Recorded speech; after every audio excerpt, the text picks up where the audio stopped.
Guys, welcome back. In today's video, I'll show you how to turn on the speedometer in Waze.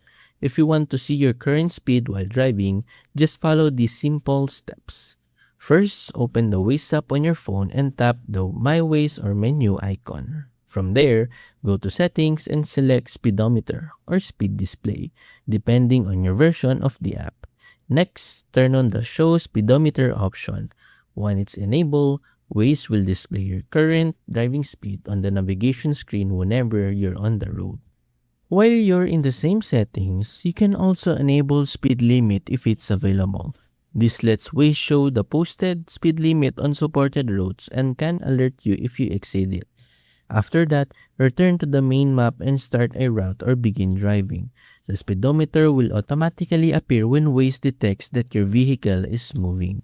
If you don't see the speedometer, make sure Waze has permission to access your location and that your GPS is turned on.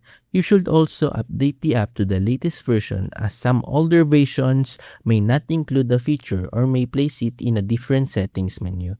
And that's it. That's how you can turn on the speedometer in Waze. If this video helped you, don't forget to like, subscribe, and I'll see you in the next one.